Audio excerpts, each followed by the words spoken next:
this is Point Sebago Golf Course, which for the area is really a nice track. It was built in the 90s. It's kind of a modern course. One of the more modern courses in Maine. Reminds me of just a nice shot maker's course with tree-lined fairways. Okay, 533 par 5. I got driver, just looking to hit a draw up the right center.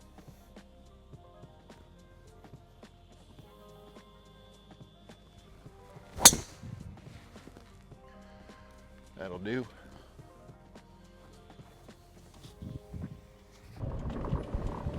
All right, so as we head down the fairway here, it's really a very simple hole. Primarily it's a 3-shot hole, but you can go for it in 2. We'll see what my lie is like. Okay, I'm gonna play this as a 3-shot hole. I got this hanging lie here, and I could try to go for it, but I'd rather just have a wedge in my hand from about 90 yards. Let's see what I do.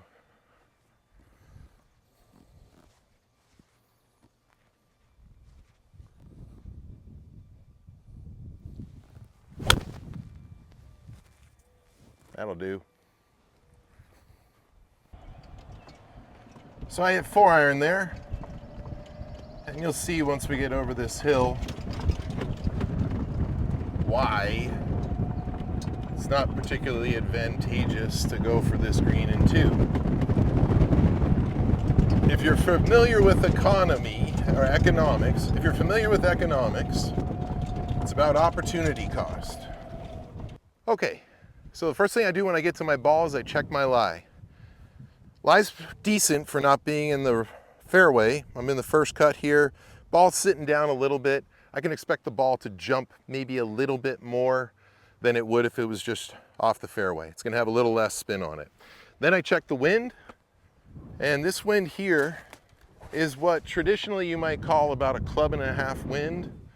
I would call this a size 7 wind. That means I don't want to make any swings over the length of a size 7 for all of my irons today, especially mid irons and short irons. And it's because I have a yardage card. I can use that yardage card. 131. I look at my yardage card. Hey guys, sorry to pause a video like this, but I thought I'd quickly explain to you what Jim's yardage card is. Essentially, Jim has taken every iron he uses and assigned different sized backswings from 1 to 10, 1 being shortest, 10 being longest. So for example, by hitting a size 7 5-iron, he will be getting the distance of 180 yards. Each size produces different lengths of yardage. I don't want to make anything over a size 7, and particularly on this shot, I'd like to make a size 6 swing. It's a little downhill, 131. I got a size 6 9-iron that goes 120. It's a little downhill, little flyer lie, 130, just over 130 to the stick. I think a size 6 9-iron's the play. And then I stand behind the ball, always 3 paces behind the ball. I see the shot, I feel the shot, and I commit to the shot. I find the length of swing back here that I want to have, size 6. Then I commit to it. I'm looking to leave this ball under the hole. Not trying to get cute here. It's a pretty vulnerable pin.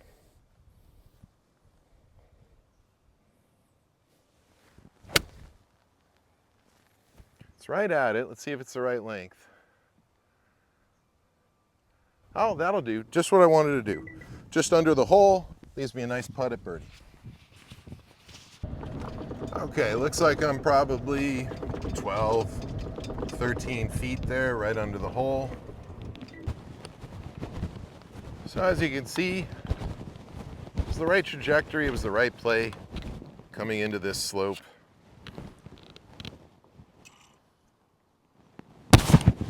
Pivot.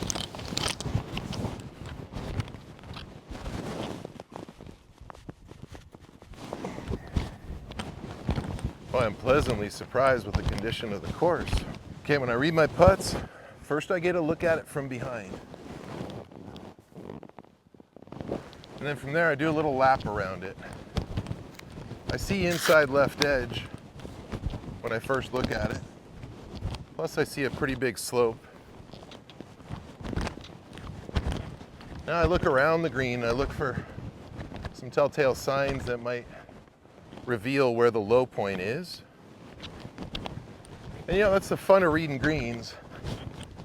You basically become an amateur land surveyor.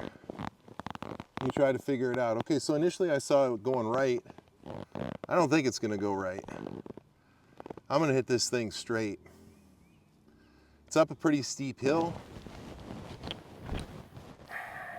Yeah, now I see it going right a little bit. So here's the point where I have to commit to something.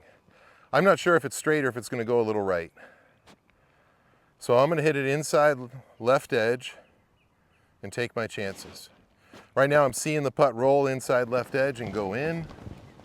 I see the shot, I feel the shot. Then I commit to the line. I commit to my speed. And then I accept the consequences that I get.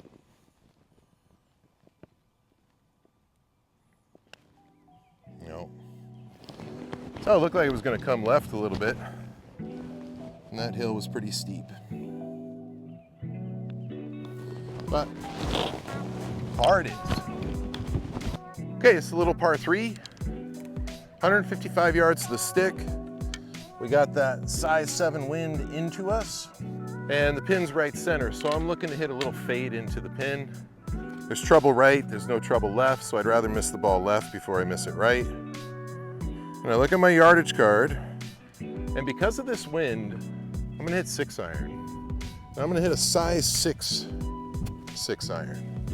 I'm gonna fade it, start it at the center of the green ideally, and let it move just a little bit right.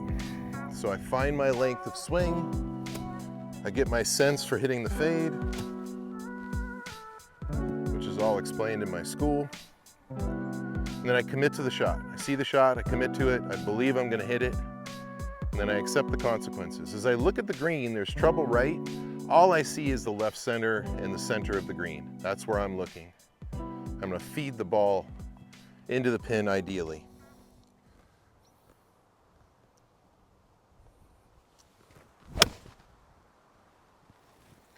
I hit my little fade. It's a little right of the stick, so that's a bummer. But looks like the right distance. So not a bad shot. You know, one thing is pin high is always closer than it looks. So if you can hit it the right distance, even if it's offline, it's usually a pretty good shot.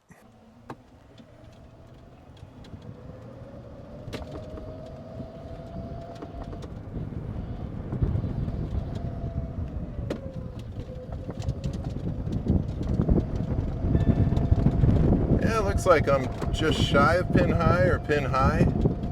So my club selection was good. Size 6 6-iron.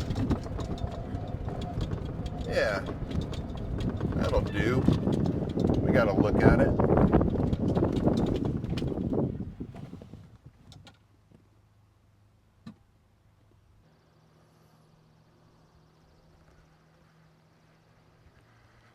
Okay, left myself with a good birdie opportunity. And my experience as a player is telling me, take advantage of this. You know, this course is not easy. It's demanding, but if you hit good shots, you can make birdies. Okay, I see this going right to left, about 2 cups. Do a little lap around it. And remember, when you're playing with other people, you get a chance to see how their putts roll. You get a chance to poach some information off of their putts. Even if they're not on the same line as you. Let's say somebody's hitting a putt from over there and I see the ball roll into the hole, and from my right to left it releases quite a bit at the end. That tells me that it's downhill and my putt's going to break right to left. Try to pay attention to what other people's putts do. See if you can't learn something. If you're first to go, then you got to figure it out. But it's kind of one of the benefits of hitting it close. Other people go before you and you get to learn a little something. So I like 2 cups. Now I'm just trying to figure out my speed, committing to my line. Now I'm seeing the ball roll in the hole. I see the speed, I see the line, let's see what I get.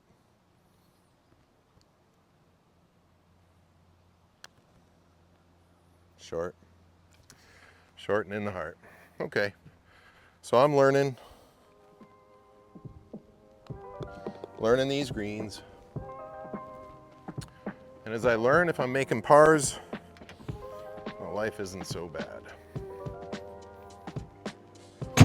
So I'm even through 2. And as much as I kind of feel like I missed an opportunity there, I'm going to put it in the past and focus on the future. Nothing I can do about it. Good or bad, there's nothing I can do about it. So just carry on and give my best attention to the next hole. All right, next hole. 410-yard par 4, and they got a sign here, 250 to the hazard. So I'm going to be laying up, which will be a 3-iron.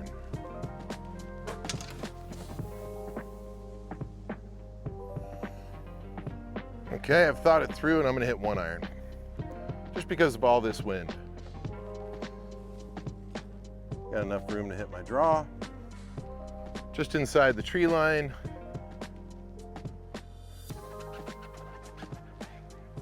I see it, I feel it, I commit to it.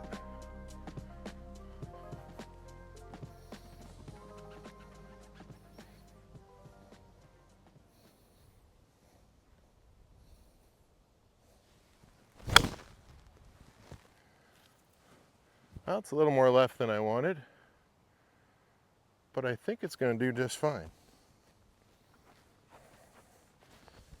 Hit it, find it, and go hit it again. All right, let's find out what happened. Like I said, it's a little more left than I wanted to be.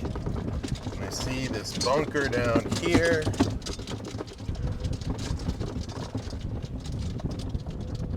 Oh, here we go. Great. I'll take it. Okay, first thing I do is check my lie. You know, it's not bad for being in the rough. It's sitting down a little bit. What that does is it means I can't hit as many of the shots as I could hit from the fairway. And, you know, I really played this hole improperly here. I'd like to be further down.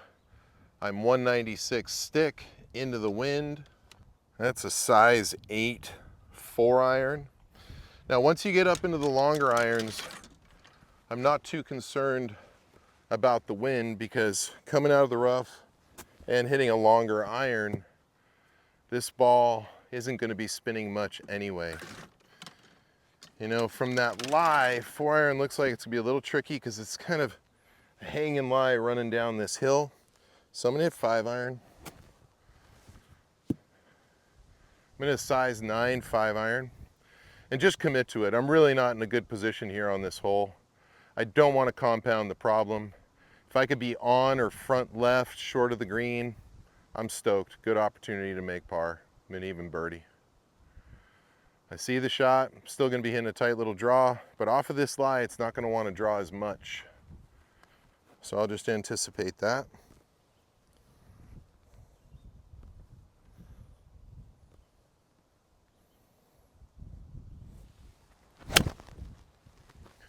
It's well struck, but it's short and left. Is what it is. Time to go get up and down. I'm gonna have to open the face. I'm just trying to land something on the fringe and let it release on. But out of this lie, I'll take anything that gives me a putt at it.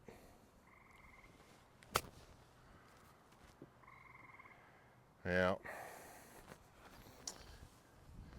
Not my best. Keep your eye on the prize.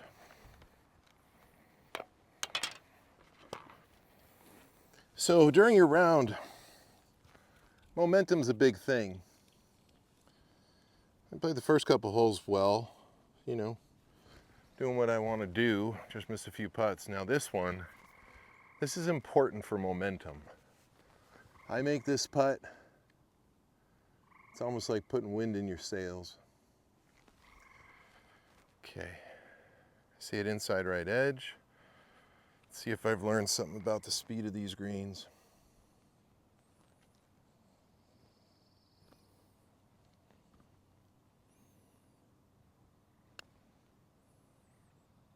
Ooh, that's a good putt. Okay, so I really didn't hit any good shots on that hole except for that putt. I still make par. Okay, that last hole was the #1 handicap hole, so I made a good par. I'll learn how to play that hole better as I continue to play this course. This here is a 404 par 4. Pretty basic, not a whole lot of trouble. Bunker on the right is reachable, bunker on the left, not really. I'm just looking to hit a tight draw off the right center of the fairway.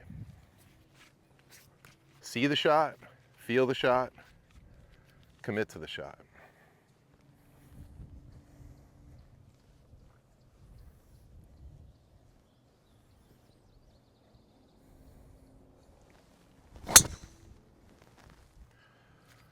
Well, it started on the right rough, it's turning. Come on, honey. Looks like it's a yard into the right rough. Such a pretty track, this Point Sebago golf course. It's really a gem. Inland southern Maine.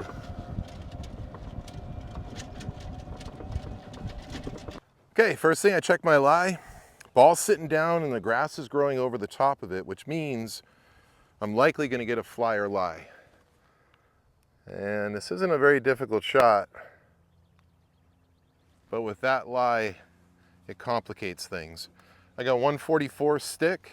The wind's still hurting and from the right a little bit, but the wind is calming down a little bit, so that changes my ability to play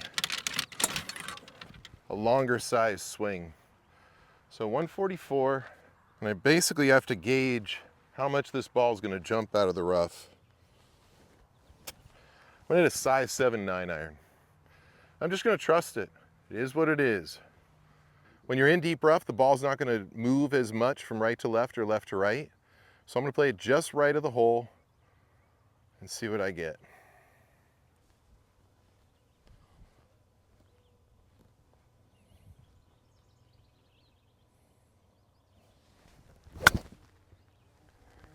It's right at it, but it didn't come out the way I wanted it to. Yeah, a couple yards short of the green. That's what happens when you're dealing with rough. You never know how it's going to come out. So you got to be thoughtful when you're playing shots out of the rough. Okay, it's time for a shot consultant play. I'm going to play the first shot the way that I would play it. And I'm going to show you two other ways that you could play this shot. One that's a little more difficult, one that's a little bit easier. I don't have any green to work with here. And I need to make sure if I land it short of the green, the green is also sloping away from me too. I need to make sure that if I land it short of the green, it's got enough to get onto the green and feed down to the hole. And this is where you go into your bag of tricks. You know, what shots are you comfortable with? And then what shot would be best for here? I could land it on the green and try to stop it. I could land it short of the green, or I could putt it. I'm going to land it short of the green.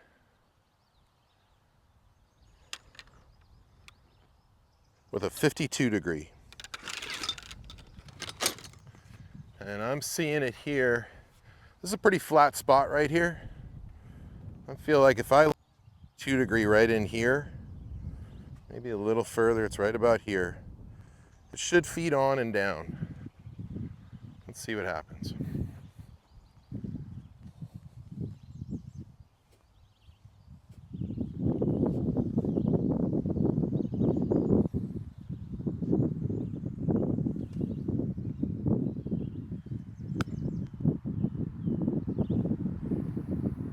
Not bad.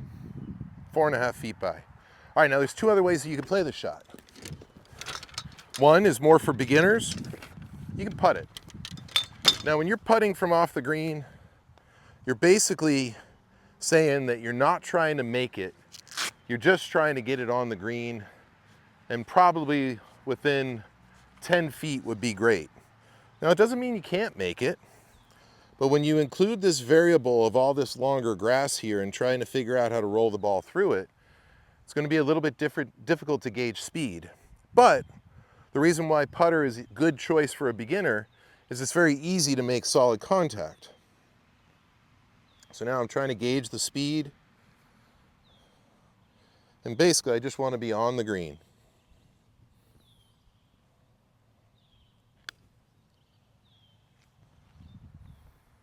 Not bad. Now, a more advanced play would be to take a 60 degree, land it on the green, hit a very soft shot. Now, it's a more difficult shot for sure. But then I take this variable of this fairway cut out of play. And now I'm just dealing with the green. So I use my 60 degree, I open the face, I put it in the front of my stance. I'm just going to hit a little small lob, trying to land it just on the green. A little bit shy. Yeah, and it grabbed a little bit. If I had landed that on, it probably would have been perfect. So you can see there's 3 different plays. One's a more expert play, one is a more beginner play, and one was the play that I thought was best suited for the shot. You can see all the shots are fairly close. Now, in order to be able to do this for yourself, develop all 3 of those shots, and then when you get into this situation, you can choose which you feel most comfortable with.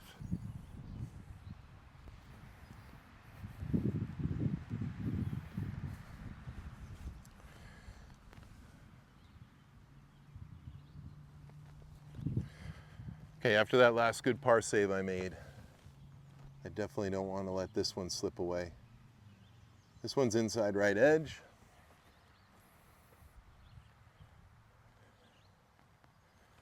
I'm going to trust and commit to my line, to my stroke.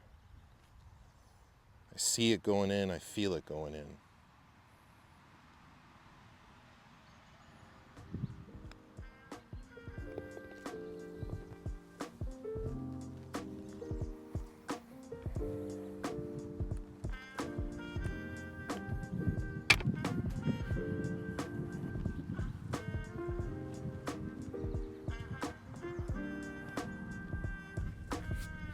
Okay, this one's 387. Simple par 4, winds left to right. I just made a couple good par saves. Now would be a good time, hit a good tee shot, give myself a chance to make birdie. Capitalize on those par saves. Looking to hit a draw up the right center.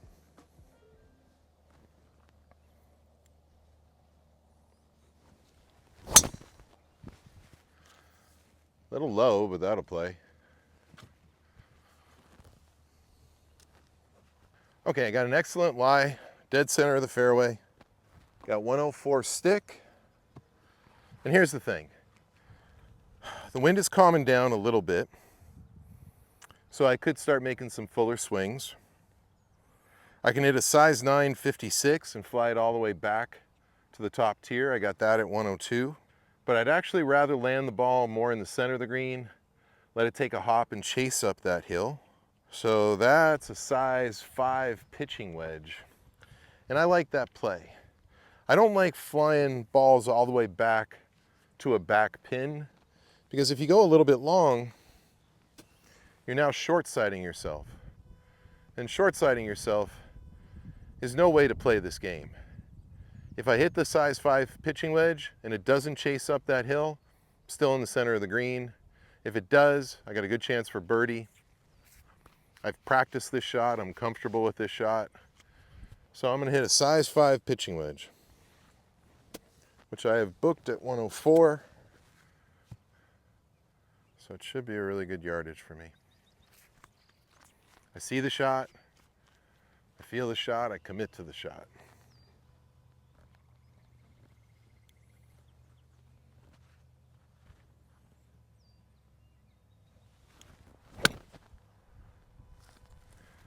That's the way I wanted to hit it.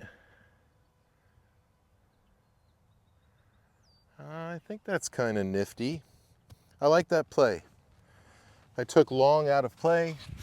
I took trouble out of play. Let's see what I left myself up on the green. So not bad. You know, you can see how this mound is here in the back of the green. It's really just like a pimple. And I'm about 35 feet past it. This is really, way to go, Maine. Way to go, Point Sebago. This is a good demanding pin position. Always remember when you pull the pin out, lay it down gently so that you don't drop it on the green. And essentially what you do is you dent the green for other players. You leave a little depression. That depression comes back. But okay, so here's where I landed, about 10 feet short of the hole. Could have made that swing a little smaller, and I think it would have worked out nice. I like my play though, and I like my execution. I did what I intended to do, but in hindsight, it wasn't the best shot. It wasn't the correct shot to play. But I got an uphill putt. Really good pin position. There's really only a small area around the hole that is flat enough to hold your shot. I'll learn from it. If I come across this pin position again, I'll remember how that shot went and possibly adjust. This is not a putt to be greedy on. Of course I can make it, but I take a simple 2-putt from here. It's going right to left, uphill, and it's going to flatten out on top. I'm going to play it about 2 cups right, and now I'm just focused on speed. This putt is all about good speed.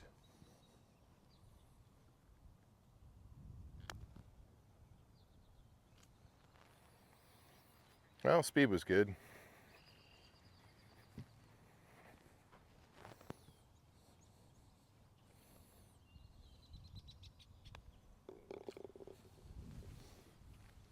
Making pars. Okay, we got 384, little par 4. Wind coming in right to left. You know, I'm even par. This is a good chance to hit a good tee shot and start attacking some pins here. Get it under par. I'm looking to hit a draw basically just off the inside of my golf cart. Right off that big hill in the distance.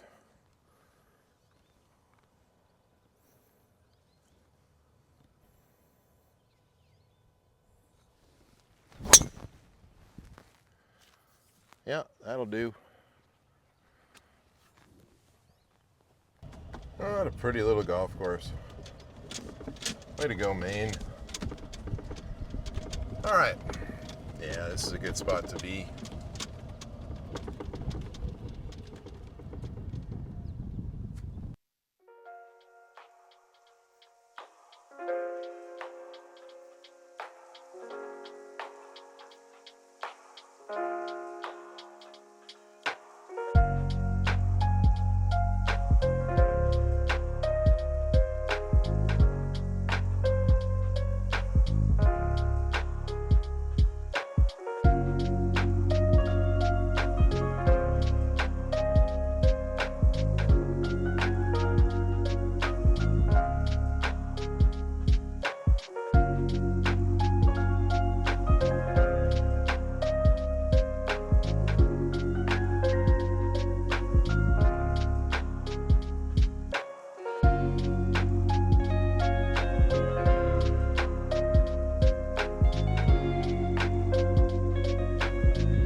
We got 217 right here, 216 center.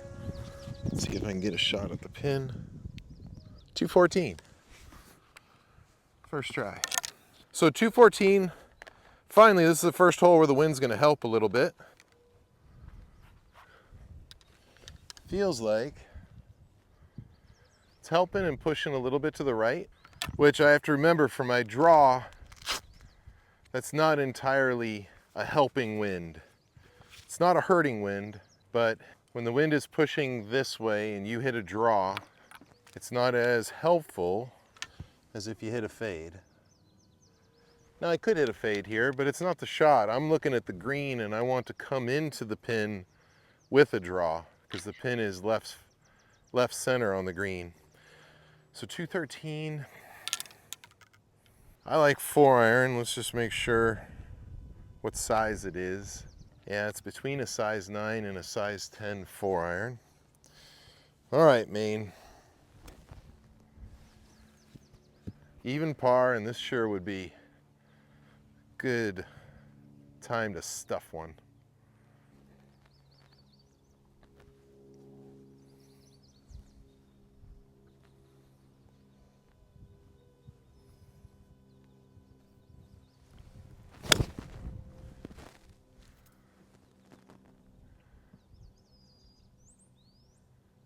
So I was able to see the shot tracer on the shot, and it looked like what it felt like. It looked like I hit a draw off the right edge of the green.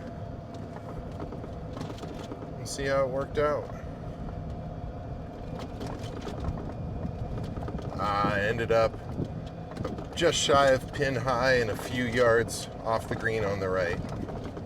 I tell you what, that's a pretty good opportunity to make a chip. Okay, so here's a little pro tip for you. I don't have my bag. I'm playing resort type golf where I'm in a cart. So I don't just bring one club over for the shot I'm gonna hit. I got 4. I got 52-degree pitching wedge, 9-iron, and 8-iron. And that's because I want to be able to have options here. There's nothing worse than playing a shot and wishing you had a different club and then being either lazy or thinking that it's not okay to just go back and get the right club. So bring enough so that you can have the right club in your hands. Sometimes I'll just bring my whole bag. Okay, the ball's sitting down a little bit in the fringe, which means it's going to release more. So I can immediately eliminate the 8-iron and the 9-iron. It's either pitching wedge or gap wedge.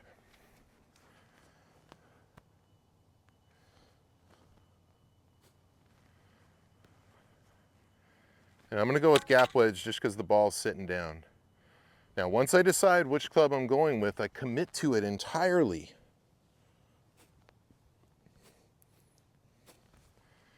I'm looking to land this a couple feet on the green. It's going to break a little right to left, so I'm playing this to move about a foot right to left.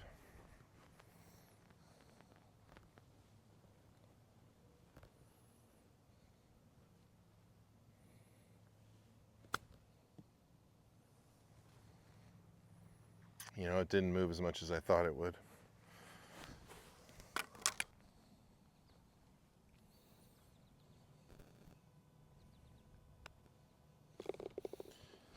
Okay, even par through 8. What a charming track this is.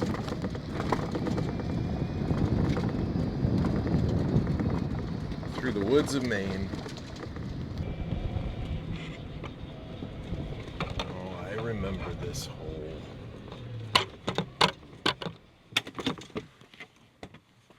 Okay, I remember this hole. Okay, this is a fun hole. I remember this hole. So it's a sharp dogleg right. It's 262 to hit it straight through the fairway and into the trees. So you can either hit it 250 right dead ahead of you, or I'm going to look to cut one because it's pretty much a 90-degree turn. So if I can hit a cut just left of the tall tree in front of me and let it move a little bit right, I'll probably have about 40 yards less into the green. Now to hit a fade, it's all explained in my school, but it's actually quite simple because when you have a good swing path, it's hard to fade the ball. It's hard to slice the ball. So what I get to do is exaggerate the sense of slicing the ball to just hit a little 3-4 yard fade.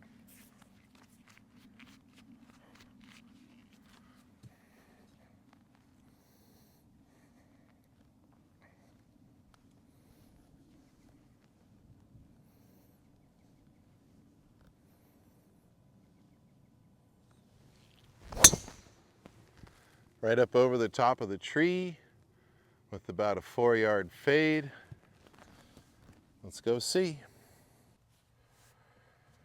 So here I am with 8 pars coming into my final hole of the day. Ooh. Yeah, I like how I hit it. Let's see. I definitely don't have the course knowledge to be confident that that shot was the correct shot, but I hit what I was intending to hit. I'm glad it was high so I can carry those trees at the end there of the dog leg. Now let's see.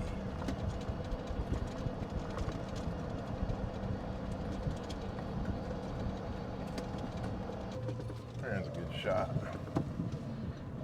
All right. There we are. There's the 150.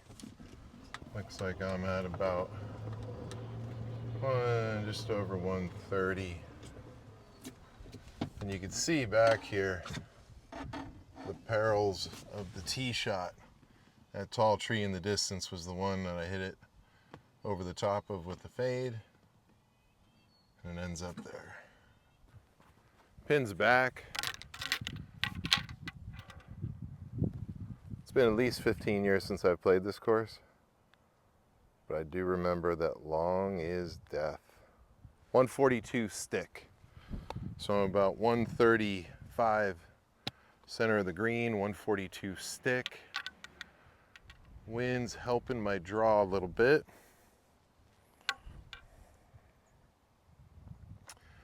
I'd like to make like a size 7 swing. I think that would be ideal for this. So I look at my size 7s, I go across. I got a size 7 8 iron at 140. Oh, yeah. And I got a size 8 9 iron at 140. So it's either a 7 or an 8. I brought wedge 9/8. And now I got a good number. I have to determine whether or not I want a size 7 trajectory or a size 8 trajectory. And that has a lot to do with the wind and the pin placement. Since the pin's in the back, I'd rather come in with a lower trajectory. So I'm going to go with that size 7 8 iron. Sets up nice for the draw. Find my 7. See the shot, feel the shot, commit to the shot. Ooh, wind's helping now.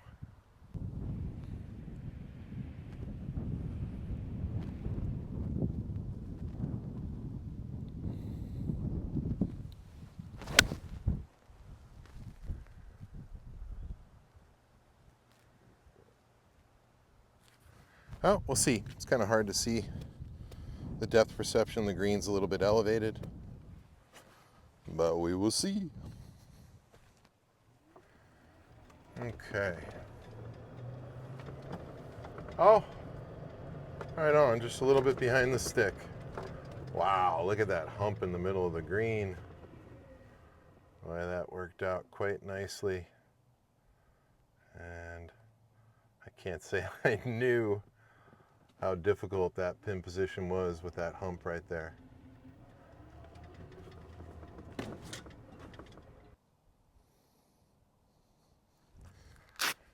Well, as good of an opportunity as any. Yeah, it's a good thing I came in with that size 7 trajectory. Here's where it landed, about 30 feet, 25 feet short of the hole. Must have fed down there.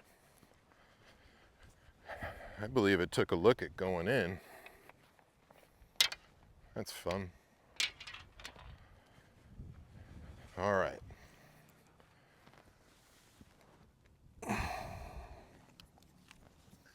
You know, sometimes you make birdies late, sometimes you make birdies early. As long as you don't make a lot of bogeys, those birdies can be very impactful on your score.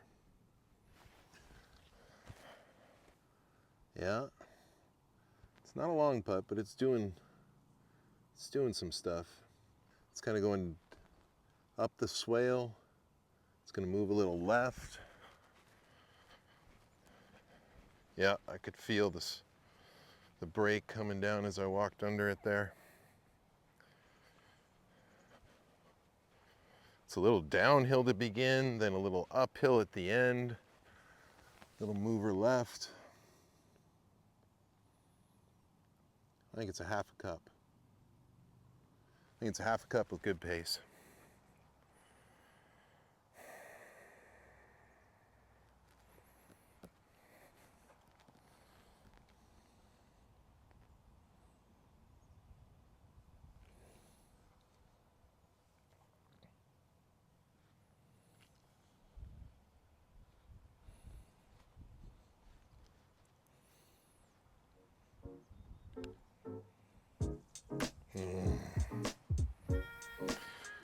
Well, 9 pars. Can't complain.